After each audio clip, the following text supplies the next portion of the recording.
think of I was it? going to get the action. What, you thought it was Center. Sorry, Colin. I'm extremely gay around these guys. The dude's name that's what's the dude's name that's the most small? He always asks. Hi everyone, good evening and welcome to our production of Trap. I'm sorry for the delay, I'm calling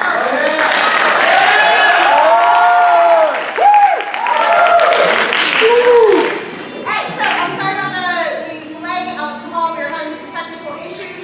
We are continuing to have some technical issues. So if the lights happen to go off during the show, we're just going to keep on going. Alright, just bear with us. It's a high school production, so we're all doing this. Alright, remember there's no eating or drinking in the auditorium. And no flash photography during the show. Make sure now that your cell phones are turned off, silent, turn out the buzz, ring, alarms, phone calls, all of those. And sit back, relax, and enjoy the show.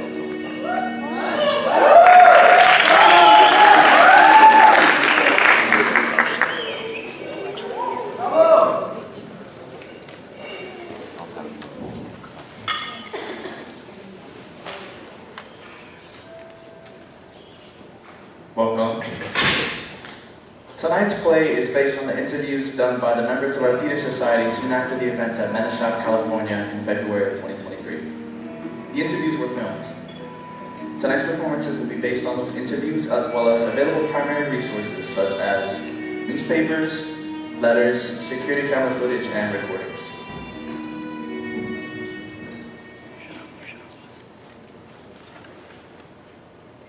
Should I? Were we rolling? Okay, I'm just gonna start with the story. So, when I was younger, way before I was involved with law enforcement, I wanted to be an artist. And this was New York. I lived in a 5th floor walk-up, tiny studio. So, I wanted to be a painter. So I'd wait tables during the day, and I'd do watercolors at night. I stayed till 3, 4, 5 in the morning, and that was when I noticed I had this neighbor. I'd hear his alarm go off at 3:30, and then he'd say, "Not again." And then at exactly 4:15, I'd hear him go out the door and descend on the stairs. But I never saw him. One night, I couldn't stand it anymore. I had to see the guy. So at exactly 4:15, I heard him fumble with the lock, and my door had this big peephole, like this big. So I turned off my own light and slid the little metal plate aside, and then I pressed my eye up against the hole. And I screamed. An involuntary scream. A real scream, it's not like a movie scream. It's like... So I scream and I fall against the bathroom. Huge commotion as I hit the door because when I slid the plate aside, I saw an eye. He was looking in at me. So I'm on the floor and I just freeze. And I think I have to see this guy, right? So I get up and I go back to the peephole, and there's that eye again. It's mine. It's the reflection of my own eye. I realized this with just enough time to see the freaked out postman descending down the stairs. The only other time I heard that scream was when I heard 241 people make it all at once that night. That was the most scared I've ever been, and it was just me scaring me. I told Candelaria this story, and she said, "You're missing a part of the lesson." Yes, it was mostly about being startled, but what was the first thing you did? You flipped off the light. People are naturally scared of the dark.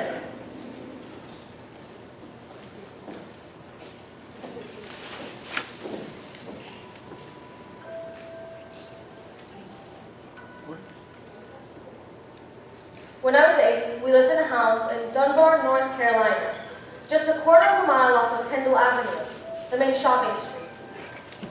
It was a tall house, and from my bedroom, I could see a billboard. It was an ad for Diet Coke. In the picture, 2 guys and a girl were clowning around, but exaggerated. They were posing for each other. I loved that picture. To me, it was a picture of infinity. Models acting like people, acting like models. It was the first time I ever encountered recursion, something that bends back into itself, that refers to itself, and so it becomes a loop. My name is Candelaria Ortiz. When the incident at the Oak Box happened, they were trying to understand it from every angle: criminal, psychological, biological, and philosophical. That's why they brought me in.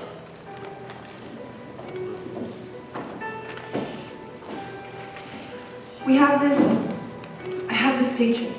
We were on our way to church, and they all looked so nice that I lined us up with the timer and I took one. Me, my hands were on all three kids, and before I could take another, I looked and it was a miracle shot, like Hail Mary of impromptu photos. So I had it framed. 8 by 10, put in a frame. The frame though, the cardboard leg in the back that balanced it, broke. So I had to lean it against the wall on top of the cabinet. That night, all three kids were heading out to the play. I lifted the photo and saw that it had slid down, so I picked it up and leaned it against the wall again. One last moment of grace as we walked out the door, I looked at that picture. Medicchap isn't a town anybody outside of Amador County has ever heard of. But everybody's always surprised at how pretty it is. Once you get off the 234, it's all rolling hills and green. Most people's jobs have something to do with parsley farms. People never think of it, but yes, there are parsley farms, big ones. Not a lot of people move here, but not a lot of people leave. They like it here because it's peaceful and safe. My wife had a pink eye, so I went to go pick up my friend Hardy. When I got there, he said, "Thank God, the kitchen sink's a disaster." I'm a contractor, not a plumber. But I said, okay. After 5 minutes, I was like, it's the clog or the show. You okay blowing off the show? He said, sure. And we could get a couple drinks afterwards. But we have to tell people we went to the show.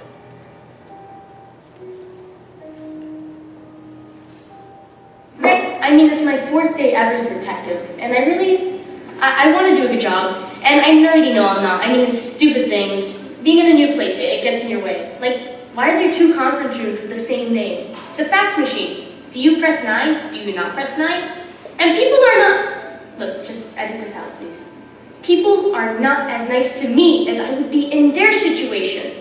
And where does the paper go in this fax machine? There's a printer.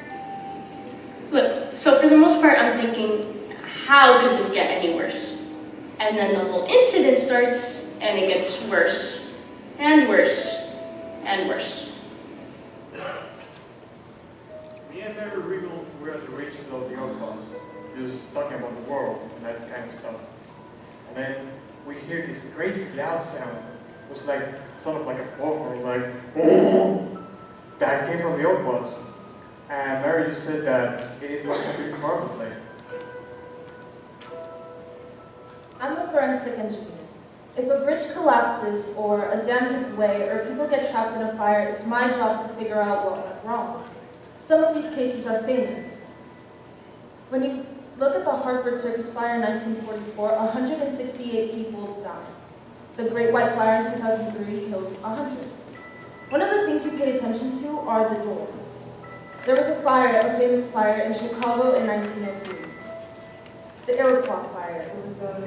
It was right after Christmas, so kids were out of school, and the theater was full of families, all 3 levels, even standing room on second. The curtain caught on fire, and what happened was, the first people to reach the doors realized half a second too late that the doors opened again. The people behind them were panicked, crowded them, and they couldn't get the doors open because they were pressed with the hinges going the wrong way. When you look at a door that's trapped people, you always find scuff marks halfway up the door because the impulse is to kick. If there's more time, you'll find dents, big ones, where someone grabs the fire extinguisher or a dresser, something heavy. But the incident at the Oak Box, I've never seen anything like it. Look at those doors and thought, what the hell? When I got home, my wife ran up to me, and she threw her arms around me. I didn't know what was happening, but I knew I shouldn't say that we went to the show and I got a couple drinks afterwards. She says, honey, look at the news. I'm expecting Channel 2, but she puts on CNN. I wasn't surprised that you could find me, but I was surprised that you thought to look. My name is Rick Okbe. I'm a professor at the University of Minnesota. I study fear. 911, what's your emergency? I'm not sure. Is it life-threatening? Yes. Is everybody safe? No. All right, I'm sending someone. More than one. There's cars already on their way. What's your name, Chica? Angela. Angela. And I'm sending them to the Oak Box, is that right? Yes. And the high school's in there. They're doing a play, is that where you are? Yes. In the theater? Yes. And somebody's hurt? Everybody. Who is that? Where are you in the theater? I'm just standing on stage. Take a very, very deep breath. Hold it. None of it made any sense. All of a sudden, this tiny town is the site of a tragedy that nobody's ever seen or heard of. 241 people fall unconscious while watching a high school play that the program tells us is called Trap. There were only a few events of the timeline. At 9:10, we know that the people are fine at 11 after 8 because that's when the usher texts her older brother to pick her up after the show. Then she comes into the theater and turns off her phone. At 9:10, 2 kids sitting on a ridge below the theater hear what they think is a foghorn, but assume it's part of the play. At 9:22, we hear the 911 call. A girl named Angela Lear, who turns out is the only person still conscious. When we finally get her out of there, she won't speak. She either doesn't know what happened or she's too scared to say it. The Oak Box was international news. I was hiking in the hills near Clovis, New Zealand when I first heard about it. People fallen unconscious in a theater, that was key. I had conflicting thoughts. I thought, how horrible. And I thought, there it is. There's our proof. I didn't find out about it until the next morning when it was on every single channel. I got that weird feeling you get when you see something on TV that's right in your neighborhood. The Oak Box? Again? That can't be a coincidence. Everyone was like, that was 77 years ago, but I remember thinking, I don't care if it was 77 years ago. 2 tragedies, 1 theater. There's gotta be a connection.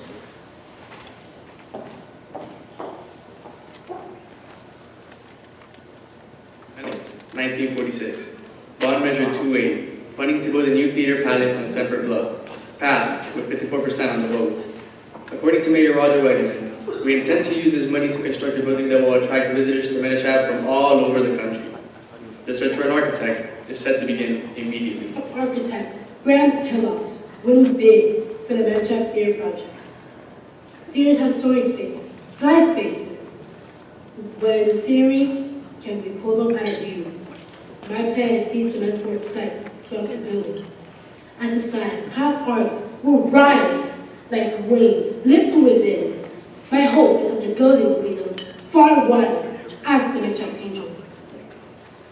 Medishab Herald, April 1st, 1947. Ground was broken yesterday on the Medishab Angel, our city's 700-seat theater.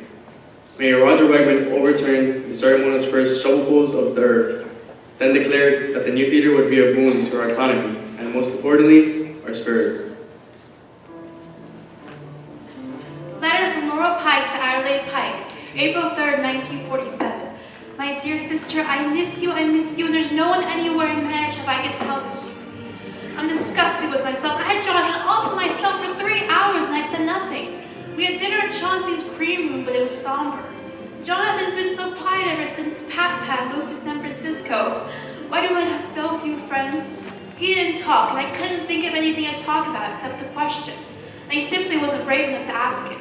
Medishab Herald, April 4th, 1947. 3 days in, construction halted on the Medishab Civic Theater. According to Foster Wellingham, chief engineer, gymnastics techniques have shown that the granite bedrock on Semper Bluff is twice as thick as previously believed. Our plans call for the dressing rooms below ground, as well as stage machinery, including trapdoors. This delay will be a few weeks at most. Normal Pike to Adelaide Pike, May 25th, 1947. He said yes! Adelaide, I can't tell you how happy I am. Saturday night, we walked up on the bluff. We stared out at the lights and ships. And when he looked away, I bent down on one knee. I held our grandfather's wedding band. He said, what are you doing? I said, what does it look like I'm doing? He said, that's not how it's done.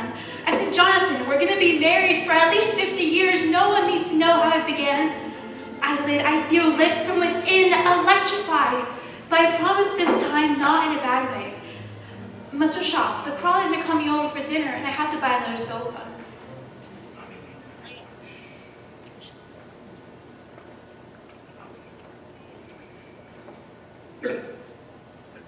Ten-year-old Marcus Tumble was reported missing by his parents Tuesday night after he disappeared during a family picnic. He'd been playing hide and seek with his cousins, said his father Guillermo. Then they went to play on the beach below Summer Bluff, and he didn't come back. Marcus is 5 feet 2 inches tall and was wearing white shorts and a long black sweater. He's missing a front tooth. Letter from Normal Pike to Adelaide Pike, June 2nd, 1947. My apologies for not being clear on the topic of the Crawleys and the sofa. Last week I was certain that Jonathan would rebuff my proposal. It drove me positively frenzied. The morning before I proposed, I was alone in the house, and I banged the south wall of the living room as hard as I could with my shoe. I did it again and again until it was calm. The movers arrived just in time. I was able to blame the movers for the dents in the wall.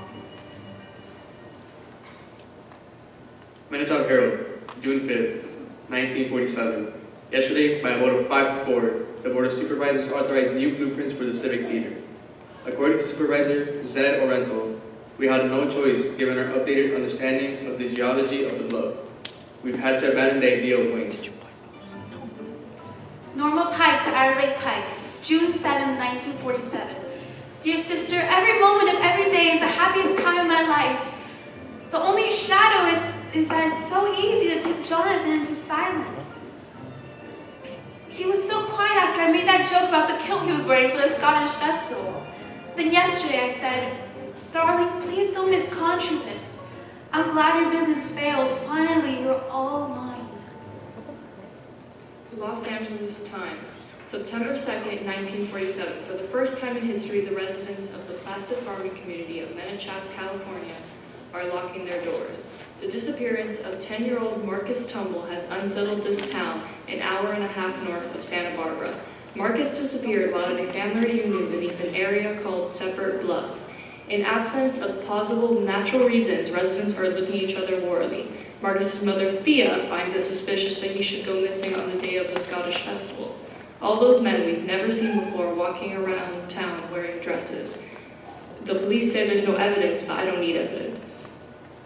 Manitoba Herald, September 24th, 1947. Men arrested in Marcus Tumble case. Police on Thursday announced that they've taken into custody a suspect in the case of missing 10-year-old Marcus Tumble. The man in custody is 33. Jonathan!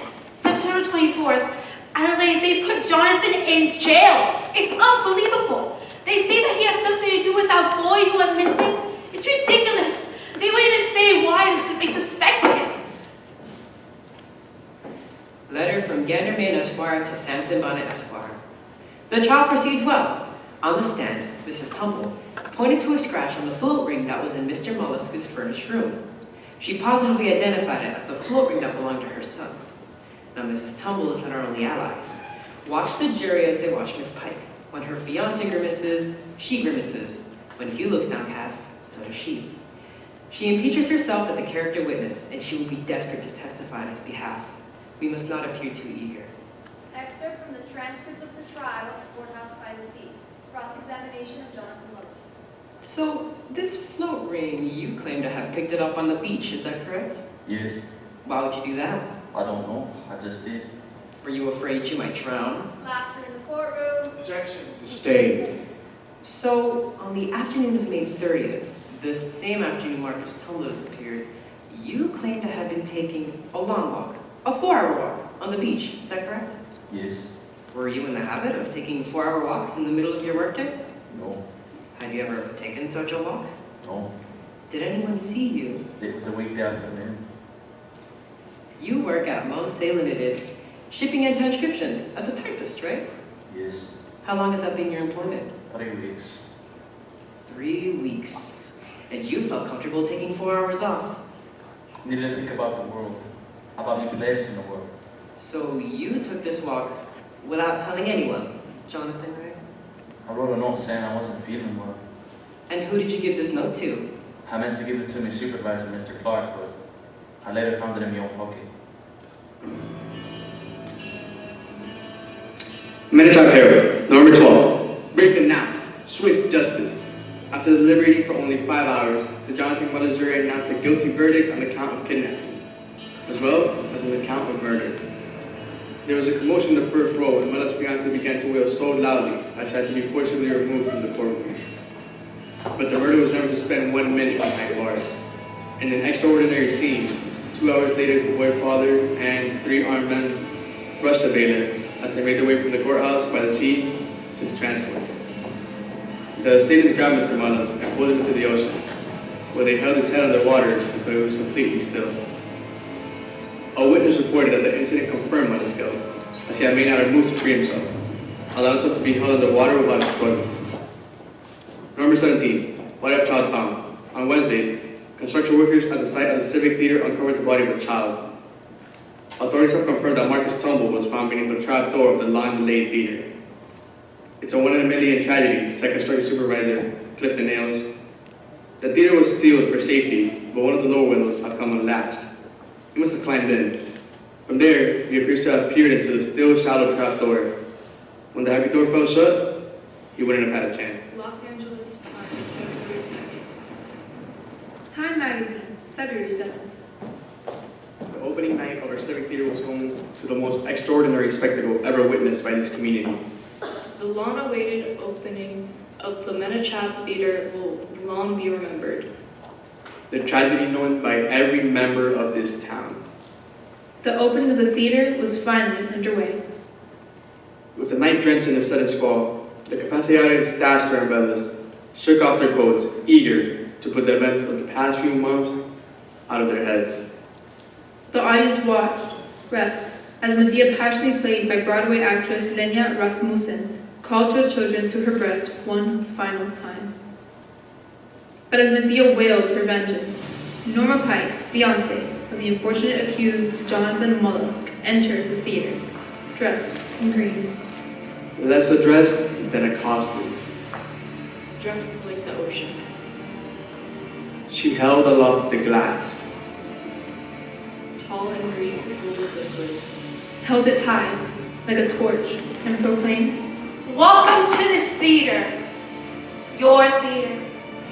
Most of the audience would later report that they believed her to be part of the performance.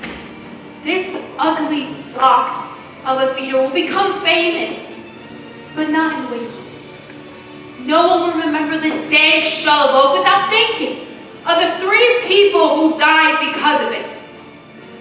The boy who was suffocated. The man murdered because of the boy. And the woman who cursed the building for all time by drowning in it! The rest wished they had, as she brought the glass to her mouth and tipped it back. Poured it straight into her throat. aspirated the entire contents of the glass. Swallowed it without swallowing. Her eyes bored to the audience until they went dark, and she fell dead to the floor. In front of 700 people, Miss Pike drowned herself with a glass of seawater. Page 71, Alta California, by Naomi Sanderson. In the years of the triple tragedy, dozens of people, mourning sweethearts, schoolboard deadlines, have looked up at the single window in the fear lobby and scenes of fear.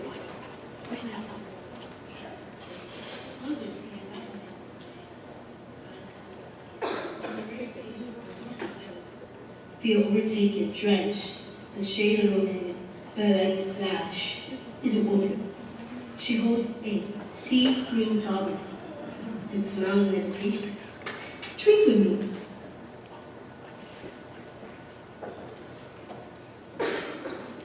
After the incident at the oak box, one of the things we wanted to know was why Minichap? Why the oak box? My theory was that they wanted to choose a place that already had some theater built into it just by being in the theater.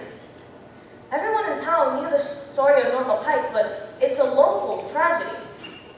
On an impulse, really, I googled scary theaters. It's the top result. 4 terrifying theaters. Princess Theater, Melbourne, Australia. Manila Film Center, Pasay City, Philippines. Theatre Royale, Drury Lane, London. And then there it is, 4th out of 4, the Oak Box, Menachap, California. I got chills because I realized that's how they found the Oak Box. Was that Sunday morning, 18 hours after the Oak Box incident? 236 audience members and 5 members of the cast. On the ground, breathing, thank God. But 2 mysteries. What happened to these people? That was the main question, of course. Then second were the doors. What happened to these doors? Can you tell us your name, please? I'm Avishai Lenser. I'm the Chief Forensic Engineer with the California Department of Infrastructure. Efren Salas. I'm a firefighter with Station 41 in Menachap County. My name is Isa Fuentes. I'm a neurobiologist at UC Berkeley. I was the first person into the theater that night. I saw the girl on stage. I'm the one that carried her up. Before I picked her up, she said the thing we couldn't figure out. 4 words. The first thing I noticed was the absence of what's called a relative resonance. It's the tendency of people who know each other in tragic situations to cluster. After a fire, you'll find the bodies of friends holding each other, or a parent will be wrapped around a child. But the bodies in the Oak Box were different. People who weren't related sometimes fell on top of each other. People who loved each other in life sprawled in different directions. Theater camera 1. What about this girl, Sarah West? She's already on her way out of the theater. Was she leaving early? No, look at the way she fell. She was running. She's wearing headphones. She wasn't paying attention to the play. Can you tell what she was listening to? It's classic. Gymnopedy number 1. Gymnopedy number 1 by Eric Satie. Yeah. Something else feels strange. Hedge. Something wrong? I didn't know you knew my name. What else do you notice about the positions of the bodies? The programs. So many people are holding them. I noticed that too. Like this. Like they've been trying to read them up until the last second.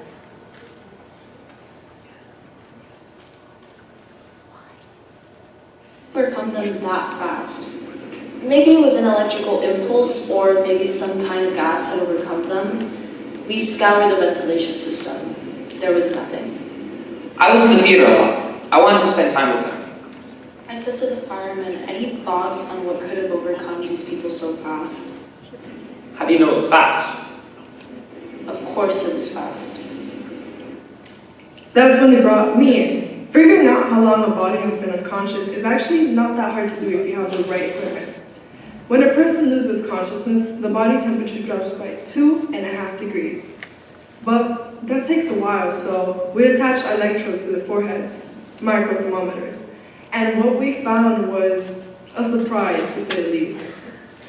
It didn't make any sense. The first one to fall was Paul Schmidt in C813.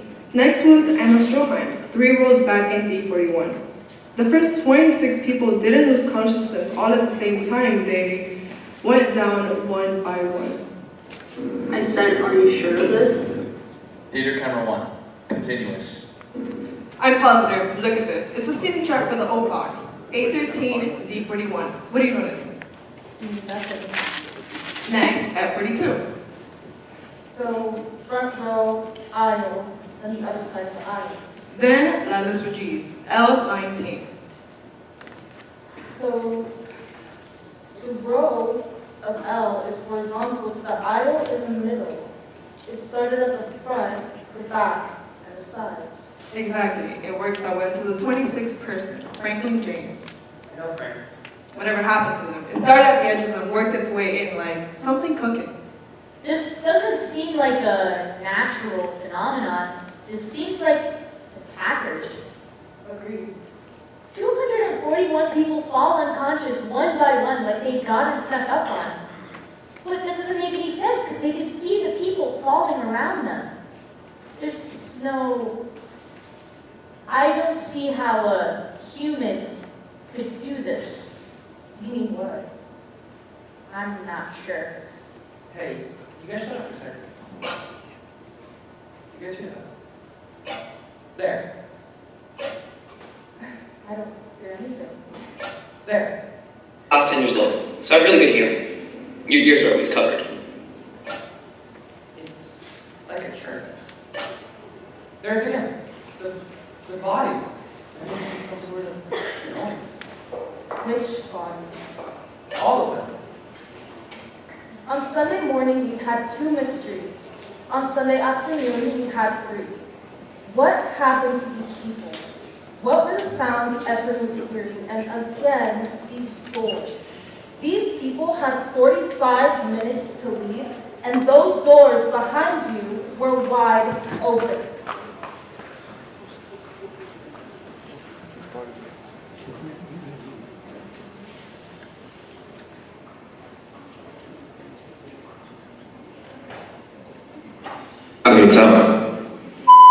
In our top story tonight, a mystery. Un evento misterioso. On Monday morning, we put out footage. The tips came flooding in. By noon, we had gotten messages from 5 continents. I pulled investigators out from other counties to check out every single lead we had. I got the sludge pile, which is bigger than all the other piles combined and had more crazy than I knew in the world. Stop putting on dead people on TV. I hope you're received. Stop putting on dead people on TV. I hope you're received.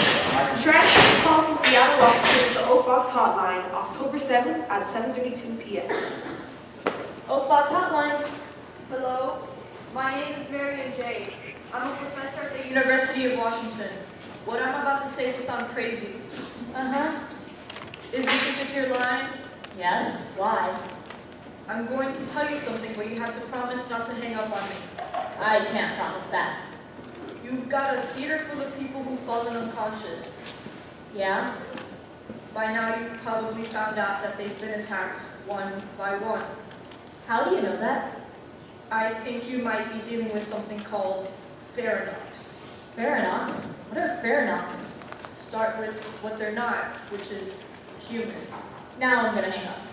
Are all your victims still alive? Yeah? They won't be if you hang up. You'll have 1 week until their hearts start to stop. Faranox. They look human, but they're not. Why wouldn't I have heard of these things? Hello? Hello? Sorry, I thought I heard something. You haven't heard of Faranox because the attacks are rare and because they don't want you to know about them. Faranox are like locusts. They attack every 16 years. The last attack was in Golspik, Scotland. 16 years before that, there was one in Iceland. And then 16, and then 16.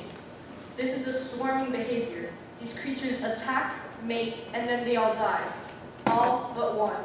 A caretaker who looks over the larvae as they grow. And what this means is that all Faranox are 16 years old. Except one. Okay, thank you. I made notes of your call and I'll get back to you if necessary. Were there an unusually high amount of new students in Manitowoc High School this year?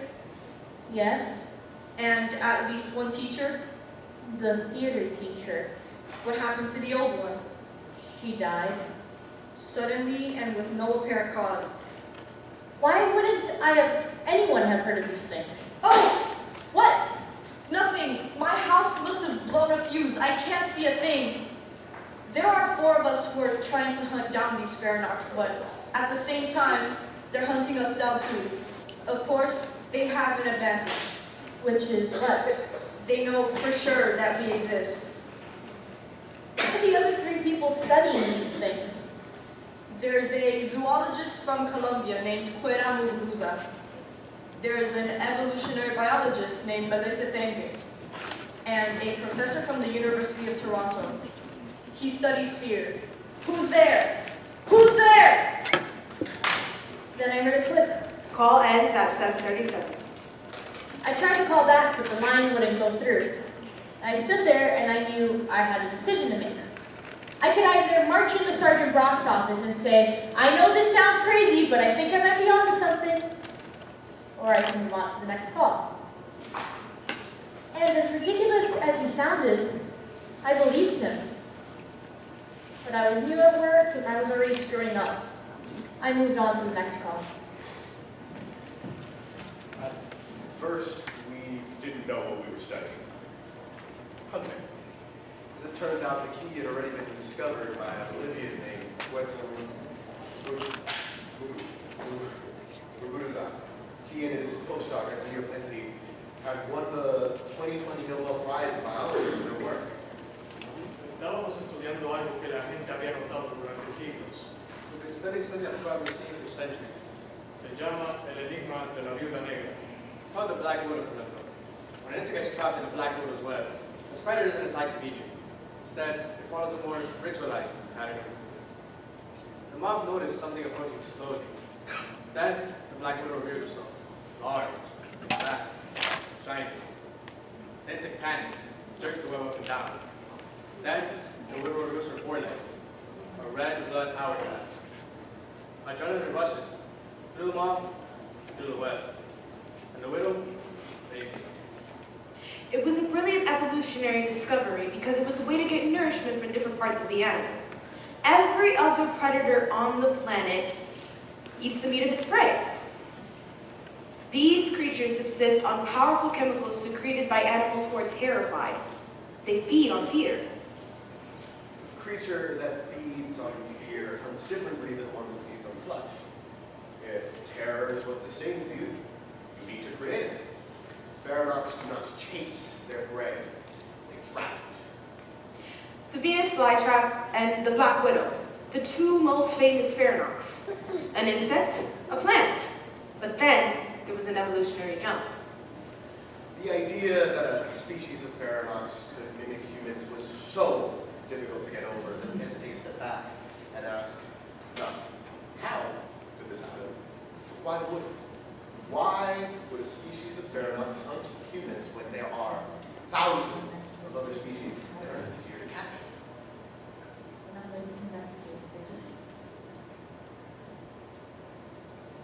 Evolution follows the prey. The more juicier the prey, the more clever the trap.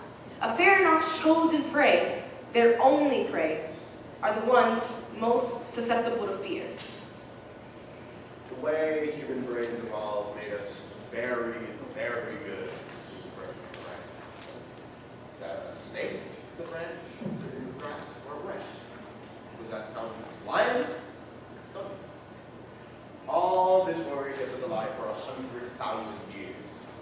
But when we emerged from the jungles, our capacity to worry didn't go away. It just repurposed itself. Now, instead of being worried about being eaten by a tiger, we worry about tomorrow's battlefields. All the anxiety we produce is useless to us, but from a feronox point of view, is the equivalent of a slow-moving steak. From the obituary of Marion J., professor of neuroscience at the University of Washington. Professor J was well-liked and well-respected. His unexpected passing has thrown a cloud over the campus. J is lived on by his parents, Martin and Pandela J, and through his grandmother, Thelma Landon. Interview with Kenosha Sibling Johnson, October 5th, 8:15 a.m., 2023. Menashat High School, second floor counseling office.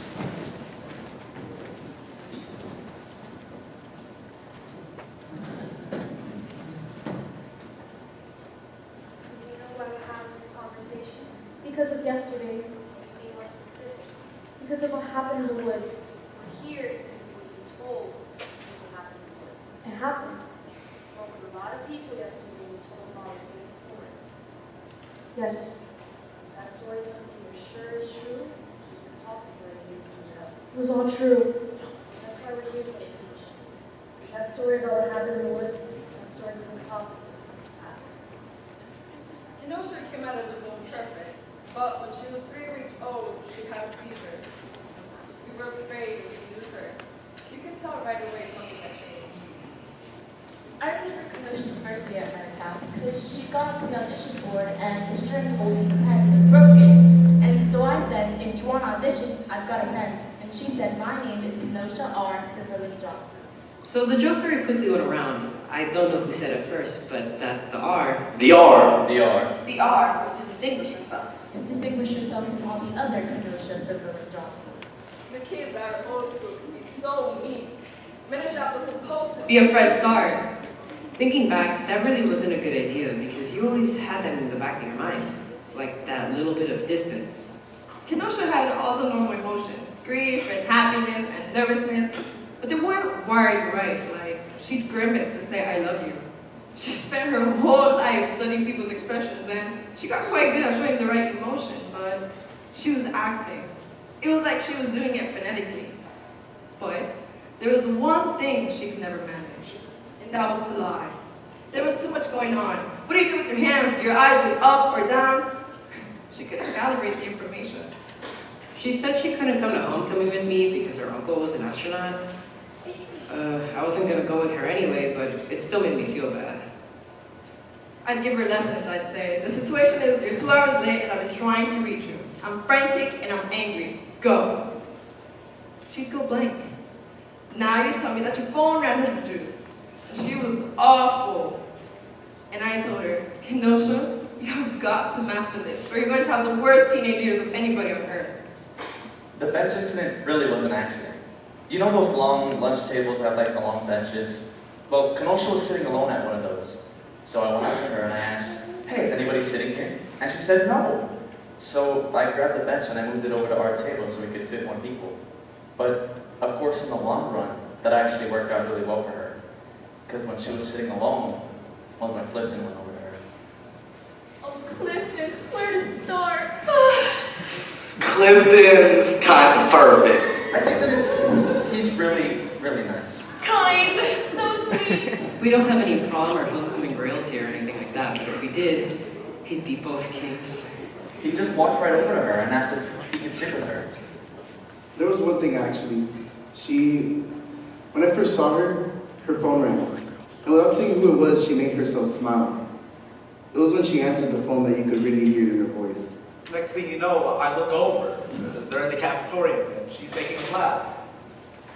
Most of the time she was funny on purpose. But when she wasn't, this one time I was laughing so hard. His head literally hits the table.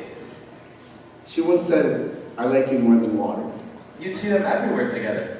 He'd laugh and put his arm around her neck. I couldn't tell if it was romantic or not.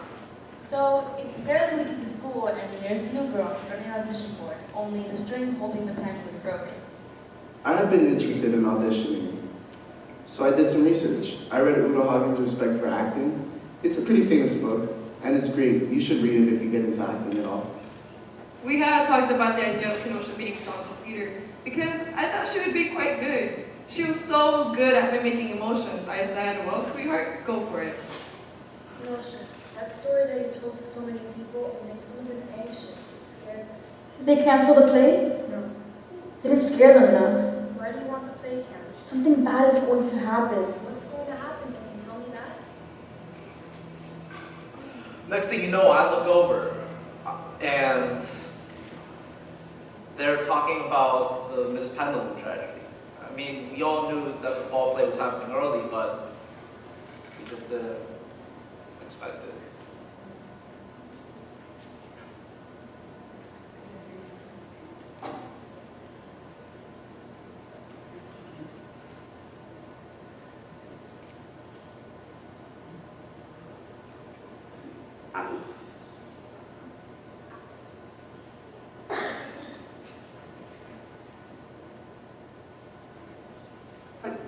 Such a shock. 2 days before the start of school, just bam, dropped in of a heart attack. She was 38, didn't smoke, exercised. You know how that just happens sometimes. She came home the day after auditions and she burst in the door. I said, "How did it go?" She said, "I nailed it." I saw her audition. She did pretty great, but I told her you'd never know. The next day she calls me from school and she's talking very fast. I said, "What happened?" She said, "I didn't get a part." I said, "You know, sweetheart, sometimes that happens. We don't get everything we expect." She said, "But I was the best one." Even then, there could be all sorts of reasons. She said, "No, something's up." The casting was pretty strange. We're all looking at this list like, why don't I know any of these names? Almost every name on that list was new that year, and almost every kid that got a part was new that year. When she'd get too excited, Kenosha would lose art skills at imitating. So she started making this weird noise, like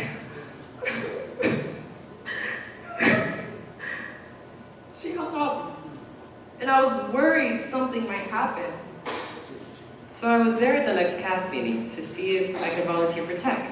Only that's when Kenosha came in, and she looked like she was gonna announce something, only she didn't. She started making beeping noises. That was a panic attack. Kenosha fell down hard on one knee. She couldn't breathe. She actually crawled out of her room. A person who tells a story over and over again, it gets a performance aspect to it. They subconsciously know when things are getting a reaction, and then when they tell the story, the more they lean into those aspects of it. The story doesn't get so much memorized as etched.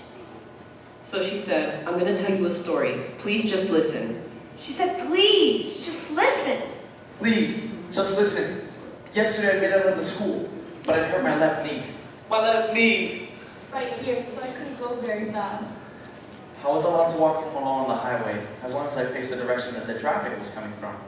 But I looked behind me, and there were 3 dudes, way back, and I knew I had to get out of there. There's that big strip of forest between the highway and the Walmart, and before I jumped in, I looked again, and they were way closer. The forest is deep, but I cut through it all the time. The forest is deep, but I cut through it all the time. So I knew I'd have an advantage. But when I looked back, I got so scared. But when I looked back, I got so scared because they turned in right after me. They wanted me in the forest, and they were fast. All of a sudden, there was this sound, crazy loud. The loudest thing I'd ever heard. Ever heard? Ever. I couldn't tell where it was coming from. I'm shaking. I ran. I ran faster than I could see. I looked back once, and this was the thing that scared me more than anything ever. One by one, their eyes lit up. Which I know sounds crazy. I could hear music ahead of me. I remembered there's a carnival for kids in Walmart parking lot. Just some bumper cars, a tilt-a-whirl. I could hear 7-year-olds screaming as they go down the kiddie coaster. All I knew was that I needed to get to them. But when I looked back, there weren't 3 pair of little eyes anymore. There were 2. Where's the other one? And I have to choose. Do I try to make it to the parking lot carnival, or do I cut through the forest? Because I know I'm close. But for some reason, the scariest idea is that I almost make it to safety. That I'm just a few feet away and Thurman grabs me in his arms. And I can't do it. I can't go forward. People don't naturally look up because we've got no predators from up there. So I start climbing a tree. I start climbing a live oak. A live oak. And then halfway up, I freeze. The 2 of them get to me. Then the 3rd does. But they don't see me, even though they light the ground with their eyes. They start to argue. They argue over whose fault it was. The 2 of them grab the 3rd, and he screams, "Please, no!" They hold his head. One of them says something in his ear. He whispers it, but I hear it completely clear. After he whispers, the 3rd one starts crying and falls dead to the floor on the root of the tree. What he whispers is, "Can I tell you a secret?"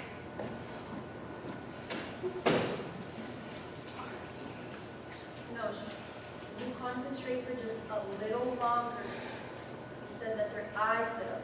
Those would be flashlights? No, I know the difference. Have you ever heard of anyone whose eyes lit up? No. Is it possible you imagined it? If what you said happened in the woods, there should have been 4 sets of footprints, right? Only 5 yours. They must have erased them. Police followed the track back to the tree, just like you said. There's no body. They moved it. And what about that sound? That sound you said seemed like it came from everywhere. It was a foghorn. There are no foghorns within 200 miles. It was a foghorn. Foghorns are an example of a phenomenon called duotones. Sounds that mean different things in different contexts. In the distance, a foghorn is comforting. It tells you you're safe. But if you hear it loud, it's terrifying. You're too close. It's too late. After the story in the woods, Kenosha wouldn't go anywhere near the south wing, nowhere near the theater. Not even to chem lab, and I'd say, Kenosha, you're jeopardizing your chem grade. But she wouldn't go anywhere near the theater. She started talking bad about the play. She pulled me aside and she said, "This play is like a malady." I had no idea what she was talking about. She said the play is like a sick dog, only scarier. She said it would leave a greenish taste in my mouth.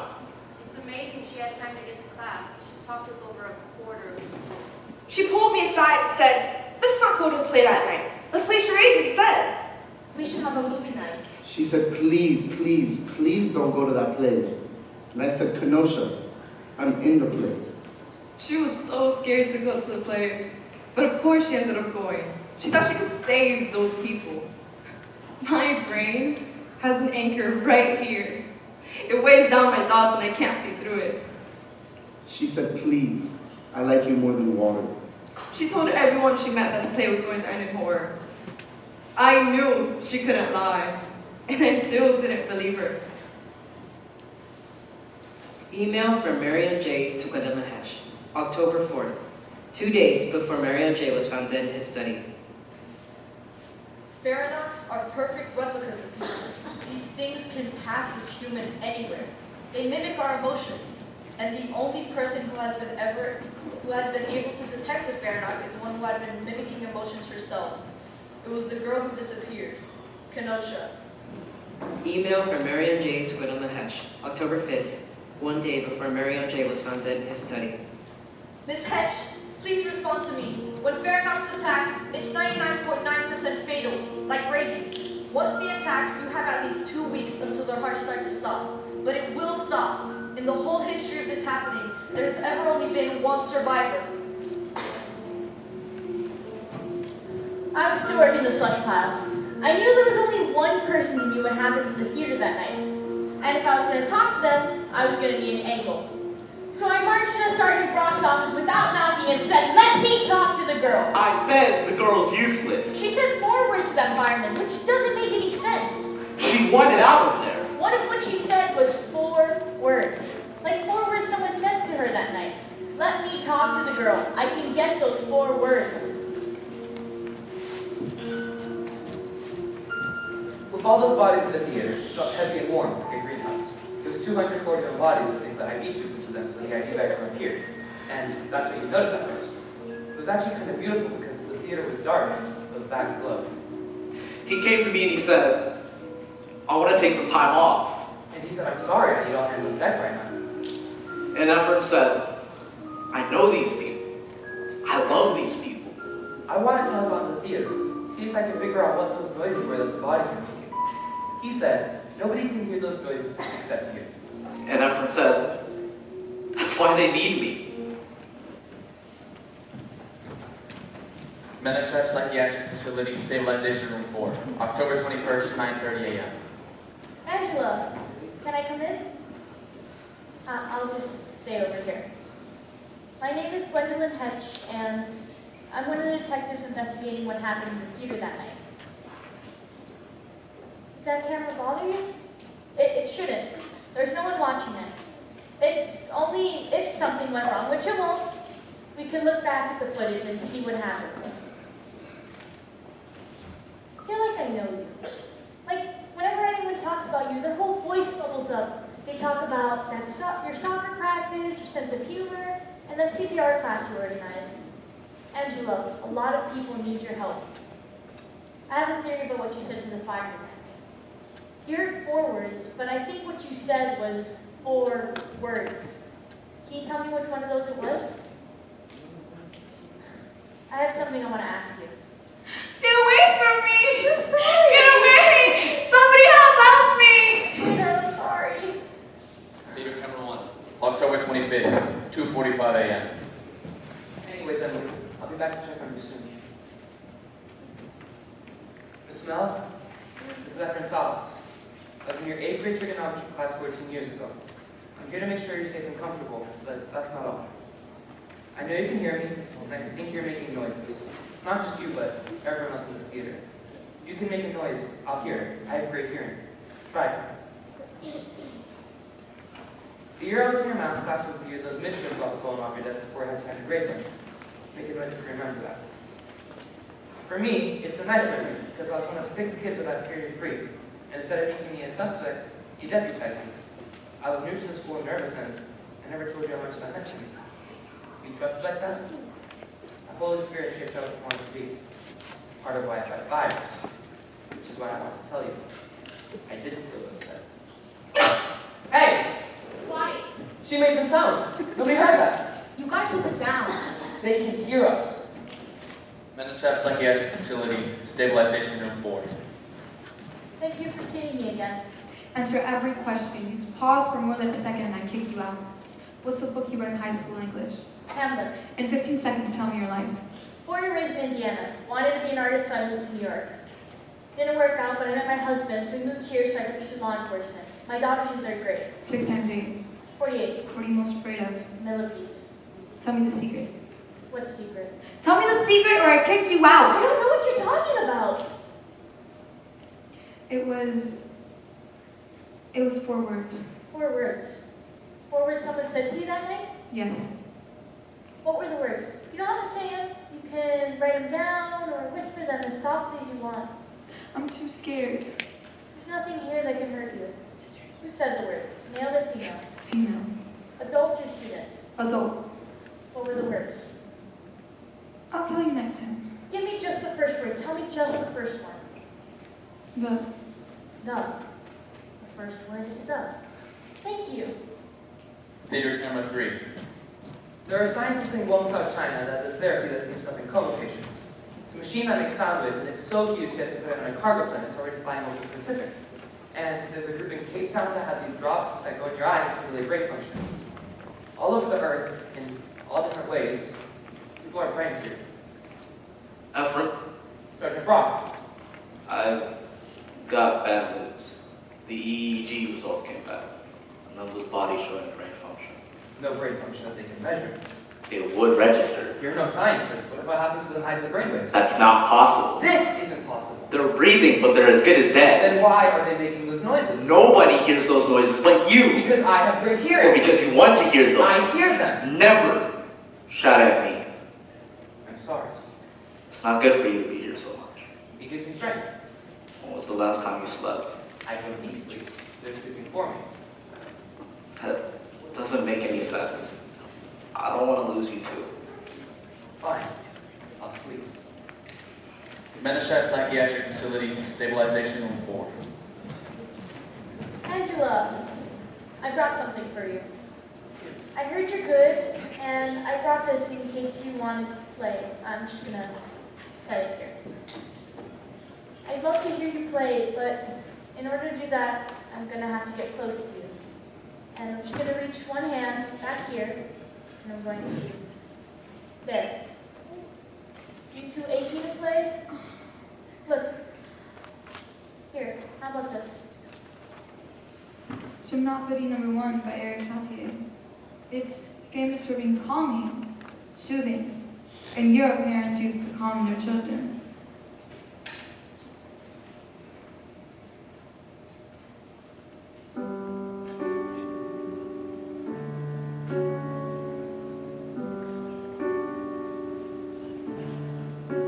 Beautiful. Now, whenever you're ready, what's the second word? Plays. Plays. Plays. Good. Now, what's the third word? Let the music calm you down. Not. Not. Plays not. And what's the fourth word? Over. Plays not over. Why does that scare you? Theater Angela? camera 6. October 14th, 4 p.m. Sergeant Brock, I figured it out. I know what's going on. I'm here to escort you out. No, Yes, Efren. I figured it out. Efren, there's no figuring it out anymore. But why am I hearing those noises? Nobody hears those noises but you. There are still people in those bodies. There's no they there anymore. What did the doctor say? The debate now is whether or not to take them off license. No! Yes. I need you to come with me. Or what?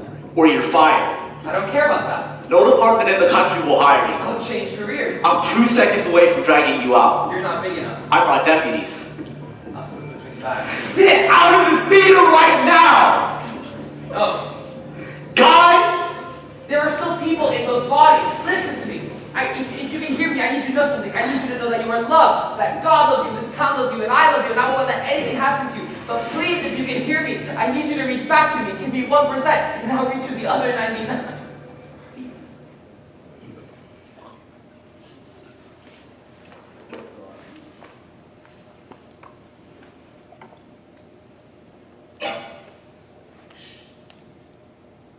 Yeah.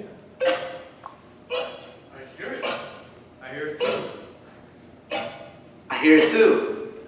They're in there. We'll find a way to get them out. We've been over this. Something protected you. I don't know what. What was different about that day? Nothing. Are you sure? Yes, I'm sure. And the day of the play. You can't remember anything other than those 4 words, the play's not over? I would tell you, it's all blank. Angela, the people in the theater are running out of time. I have a favor I want to ask. What? When you get out of here tomorrow, I want you to come with me to the theater. No. I'll be right with you. I can't.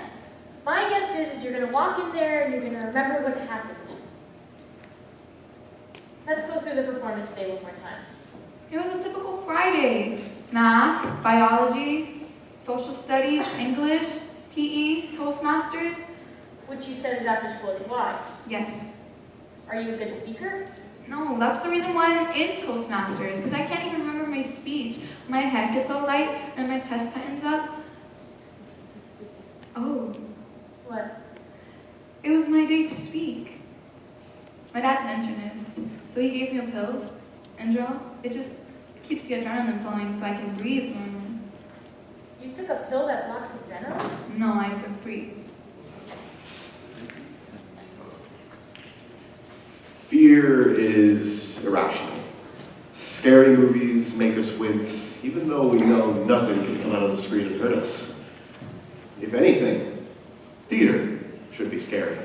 Simple. The fair knock says, "Can I ask you a question?" And then the victim says, "Yes." And this is a mistake, because then the victim thinks of all the scary things that the secret could possibly be. The fair knock whispers something. A tiny extension of their scissors punctures the victim's ear and drains every bit of adrenaline from the victim's bodies, and then they fall unconscious. These creatures frighten me. I study them, but I study them at a distance. They're right at the border between the monsters who we pretend scare us and the people who actually do. Theater cameras 1, 3, 4, 5, and 6. Final recording. You can do this.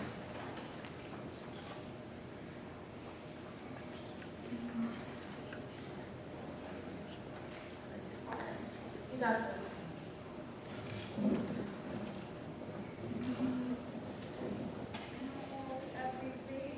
And you can help them. If you can remember what happened, that can make a difference. Do you remember where you were sitting? Right where I am now. I want you to think about the days leading up to the performance. There were posters all over the school. Yeah, first they said, "Don't tell the secret," then they changed and said, "Can I tell you a secret?" And then on the final day, they added the title of the play. Do you remember that? No. You don't know the title of the play? I don't. It might help you get up on stage. No. You made a call from up here. Do you remember it? I don't. What's the last thing you remember about that day? I was running from the parking lot. I was late because of Toastmasters, but it turns out I didn't have to worry. There was some sort of electrical issue that kept us all in the lobby. Look, just come up here. I won't let anything happen to you. This is where they found you. Take a deep breath. Now I want you to close your eyes and lower your head. Now, on the count of 3, I want you to lift your head and open your eyes. Ready? 1, 2, 3. 911, what is your emergency? I'm not sure. Is it the life-threatening Yes, yes. Are you safe right now? No. I'm sending someone. More than one. There's calls already in their way. What's your name, Chico? Angela. Angela. I'm sending them to the Oak Box. Is that right? Yes. And there's a play tonight. The high school's doing a play. Is that where you are? Yes. In the theater? Yes. And somebody's hurt. Everybody. Where are you in the theater? I'm just standing on stage. Take a very, very deep breath. Hold it. Angela, what are you thinking about? The end. Calling for help and knowing it was too late. I have something I want to show you.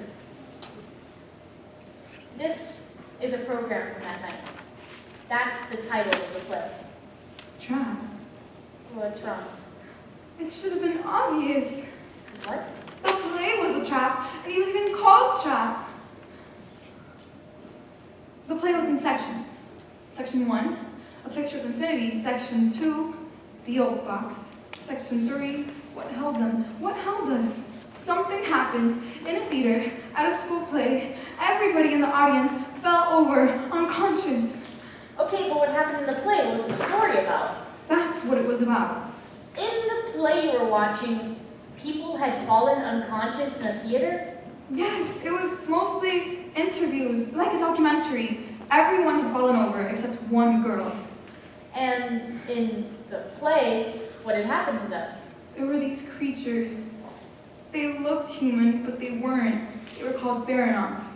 They started to attack the audience, one by one, and then all at once. Okay, well, that's what happened in the play, but what happened in real life to the people you're with? The same thing! No, what made the audience you're with fall unconscious? Those creatures! They look human, but they're like black widows. They feed on fear. Those are things in a play, they're not real. Yes, they are. I promise they're not. They confuse people. The play was about all the things that were about to start happening to us. So when they started to happen, we couldn't tell what was real and what wasn't. Creatures who feed on fear and put on plays. It's ridiculous. Sounding like they're ridiculous is how they hide. Look, even if they were real, they're not here now. Take a very deep breath. Stay away from me! What's wrong? Who's here? Who's in the theater? Are you alright? I think we're okay. Should we go? No, I just got a little freaked out. This place can do that. You want me to stay? Please, for a little bit. Tell me more about these creatures.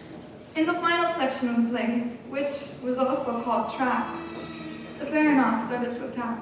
Attack the audience? Yes. How did they do that? One of the girls in the story, she started to walk down into the audience, and she was narrating what she was doing when she stopped in front of a boy. And she whispered to him, "Can I tell you a secret?" When the boy leaned in, she whispered. And the boy fell over, out of his chair. But the audience didn't think anything of it, because if you looked at the program, they were listed as fallen boy. And she moved a few rows up, and she was just analyzing the audience. And then she did the same thing to the girl. "Can I tell you a secret?" And when the girl nodded, she leaned in and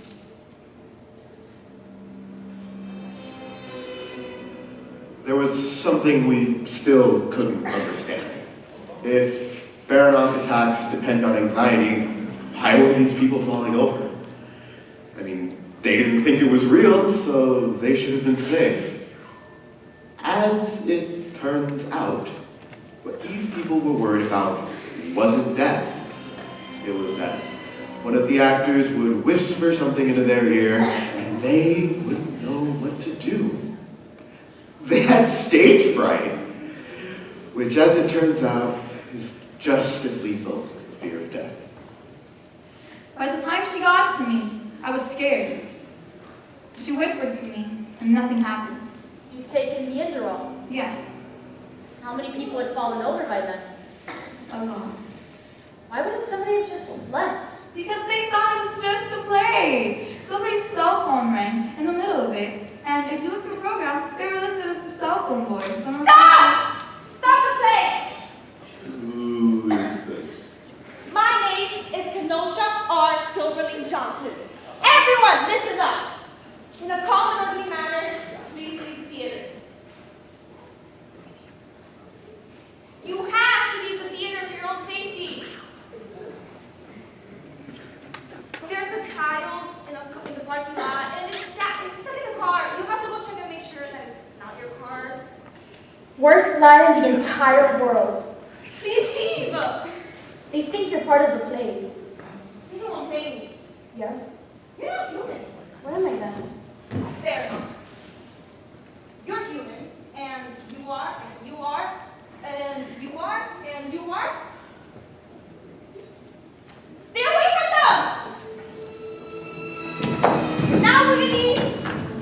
you're part of the play because you are part of the play. I'm not. Then why are you in the program? I'm not. Right here. It's a real Kenosha. This is a trick. It's a high school play. No, this is fake. Right here. This is all a trap. It's the perfect trap. You all had to come, and then you were stuck here, and you've only lost a few so far, but that'll change fast. The lights will go out, and then you'll hear a crazy loud noise. Then, as they start to feed, their eyes will light up. There's no way you're getting them out of the chairs. I don't have to get them out of the chairs. I just have to get rid of you. Good luck. I've been hiding in the theater the whole time, preparing a surprise. What surprise? If I told you, it wouldn't be a surprise. Everyone, they're feeding on their stress. So, smile and relax yourself from the outside in. Now, take a deep breath. Come on. And relax. I promise you will not be called on as part of this performance. Why are you wilting? Not. Yeah, you are. We're acting. Stop! I want to tell you the secret. No. If you let me tell you a secret, I'll wake up the rest of the audience. How? I can do it. I don't believe you. Your only chance to save them is to believe me. Stop smiling. Go ahead.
lost her remote, and everyone out there still thinks this is part of the play. Everyone but one. Mom! I'm here, sweetheart. Now!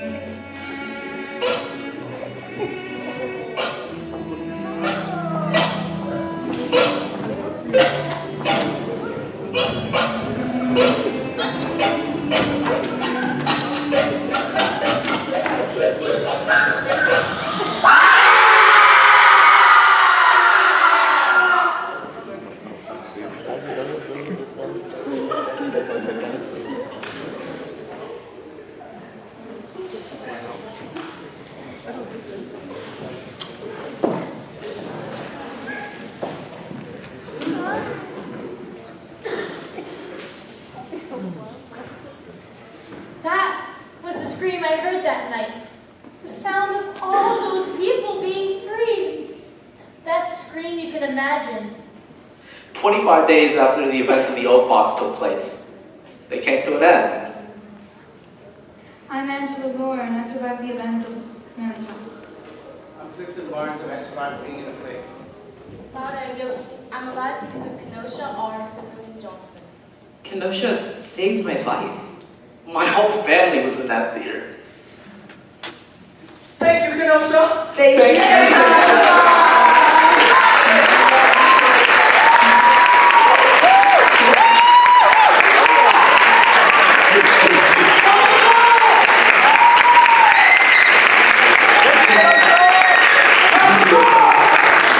Unconscious had no memory of the event, but it changed them.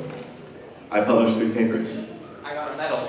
I got a promotion. I got a parade.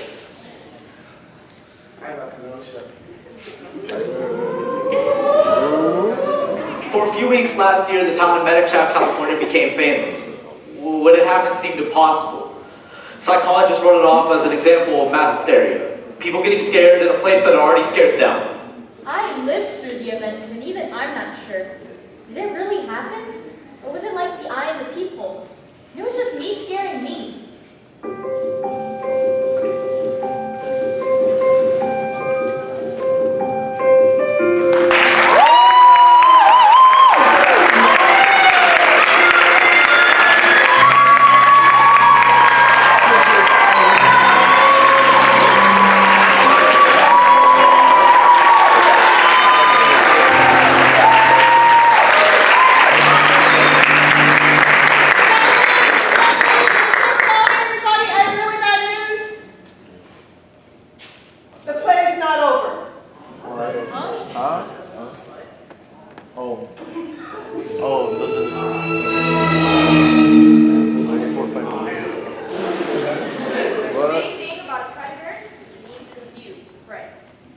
Why would a play have a false ending? What's real, what's not.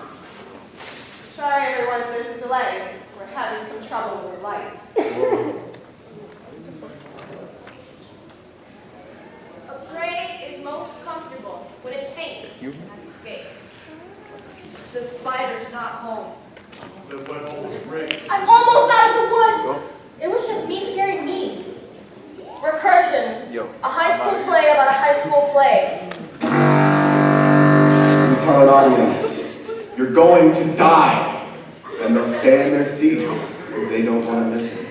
All Faranocks are 16 years old, except one. People are naturally afraid of the dark. Can I tell you the secret? Can I tell you the secret? Can I tell you the secret?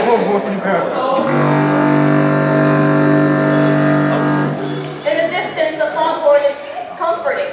It tells you you're safe. But if you hear it too loud, you're too close. Can I tell you the secret? It's too late.